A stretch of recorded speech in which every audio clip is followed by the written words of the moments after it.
Shalom Bapak Ibu. Sebelum kita mulai ibadah kita, mari berdoa. Tuhan Yesus, kami saat ini berdoa dan memohon kasih karunia-Mu untuk hadir di tengah kami. Saat ini kami hendak memulai ibadah. Kiranya Engkau senantiasa memberikan penyertaan dalam ibadah kami, sehingga hati kami hanya tertuju padamu, bahwa kami mengerti firman-Mu, dan biarkan hati kami terbuka menerima perintah-Mu. Terima kasih Tuhan, di dalam nama-Mu kami berdoa. Amin.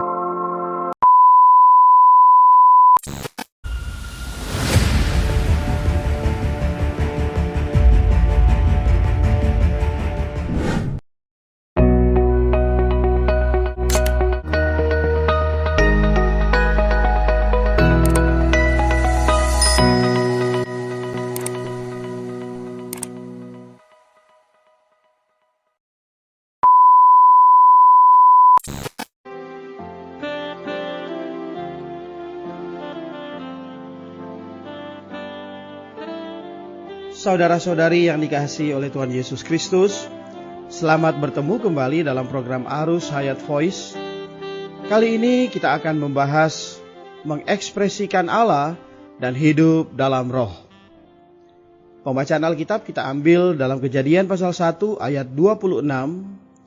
Berfirmanlah Allah, baiklah kita menjadikan manusia menurut gambar dan rupa kita, supaya mereka berkuasa atas ikan-ikan di laut dan burung-burung di udara, dan atas ternak, dan atas seluruh bumi, dan atas segala binatang melata yang merayap di bumi.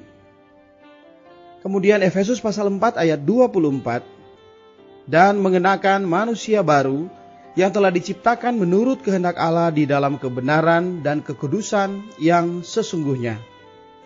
Selanjutnya Roma pasal 8 ayat 16, Roh itu bersaksi bersama-sama dengan roh kita bahwa kita adalah anak-anak Allah.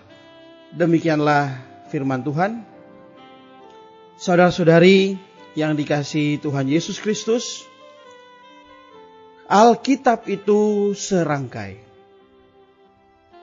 Di manakah letak keserangkaiannya? Bagaimana asal mulanya? Dan bagaimana prosesnya? Juga bagaimana pula akhirnya, kita akan melihatnya. Pertama kita melihat permulaan Alkitab. Di dalam Kejadian pasal 1 ayat 26, dikatakan berfirmanlah Allah, baiklah kita menjadikan manusia menurut gambar dan rupa kita. Pertama kali Alkitab menyinggung manusia. Manusia dihubungkan dengan gambar dan rupa Allah. Sebelum Allah menciptakan manusia, Ia menciptakan langit, bumi, dan beribu-ribu macam makhluk yang lain. Tetapi semua itu bukanlah inti atau tujuannya. Intinya ialah manusia, yakni agar manusia menjadi ekspresinya. Oleh sebab itu, Allah menciptakan manusia menurut gambar dan rupanya sendiri. Yang kedua, kalau yang pertama tadi dalam permulaan Alkitab, yang kedua adalah akhir Alkitab.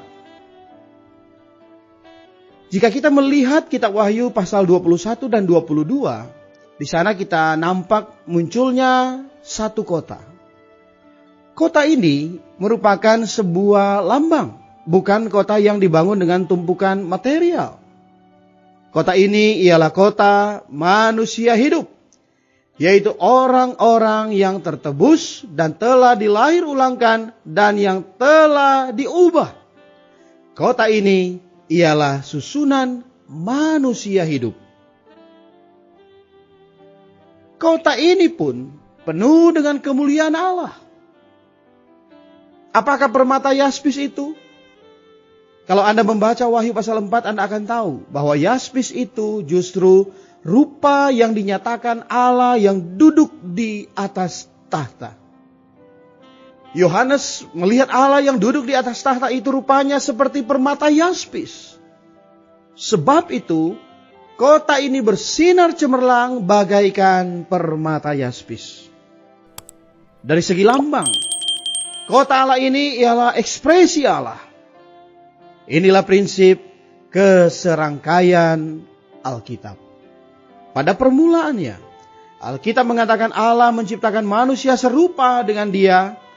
Dan pada akhirnya, Alkitab mengatakan bahwa orang-orang yang Allah tebus, yang dilahir ulangkan dan yang diubah itu menjadi serupa dengan Dia secara korporat. Sekarang kita lihat bagaimana dengan pertengahan Alkitab. Di dalam Efesus pasal 4 mencantumkan manusia baru. Bahwa manusia baru itulah gereja yang dijadikan menurut kehendak atau teladan Allah. Sebagaimana manusia lama dijadikan menurut gambar dan rupa Allah, manusia baru pun demikian. Manusia baru di dalam Efesus pasal 4, ketika sampai kepada perwujudan Allah seluruhnya yang terakhir, itulah Yerusalem baru di dalam kitab Wahyu. Yerusalem baru adalah keseluruhan perwujudan manusia baru, yakni ekspresi terakhir manusia baru. Demikian juga pada pertengahannya, kita lihat di sini bahwa jelaslah inilah pikiran Alkitab yang serangkai. Yaitu Allah ingin mengekspresikan dirinya, namun Ia tidak ingin mengekspresikan dirinya melalui dirinya sendiri, melainkan melalui manusia.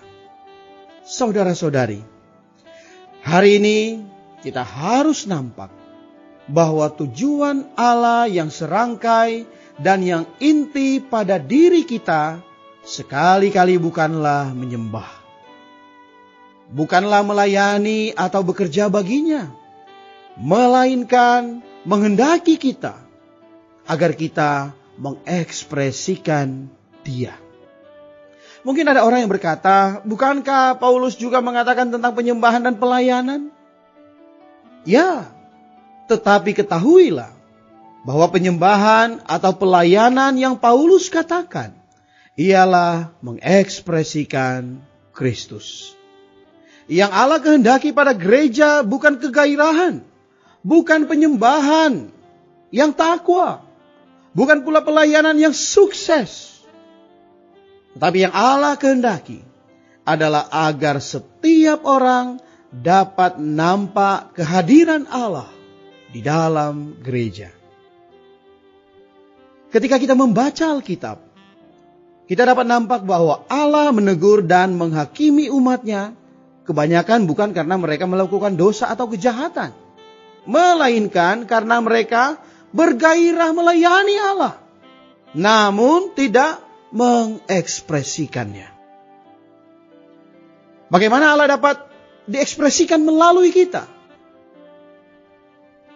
Saudara-saudari, di dalam Roma pasal 8 menyuruh Anda dan saya untuk bertindak tanduk menurut Roh, hidup di dalam Roh. Penghidupan orang Kristen ialah hidup di dalam Roh. Hidup di dalam Roh ialah membiarkan Allah memenuhi Anda, membiarkan Kristus meresapi Anda, dan membiarkan Kristus merembes keluar dari diri Anda, sehingga Anda dapat mengekspresikannya. Saudara-saudari, demikianlah mengekspresikan Allah dan hidup di dalam Roh. Terima kasih. Renungan yang telah disampaikan oleh Pak Pengkhotbah dan semoga menjadi terang bagi kehidupan kita. Oleh karena itu, sebelum kita tinggalkan tempat ini, biarlah Bapak Gembala membawakan kita dalam doa. Kepada Bapak dipersilahkan. Mari kita berdoa. Tuhan Yesus, terima kasih karena Engkau telah menciptakan kami menurut gambar dan rupa-Mu, sehingga kami bisa menjadi ekspresi-Mu. Tuhan, aku mau menjadi ekspresi-Mu yang hidup dimanapun dan di situasi apapun. Untuk itu, bawalah aku untuk bertindak tanduk dan hidup di dalam roh, bukan oleh kekuatanku, tetapi membiarkan dirimu yang memenuhi aku, meresapi aku, sehingga engkau dinyatakan keluar melalui aku. Terima kasih Tuhan. Terima kasih. Amin. Demikianlah firman Tuhan. Sampai bertemu di kesempatan berikutnya. Kasih karunia-Nya menyertai kita sekalian.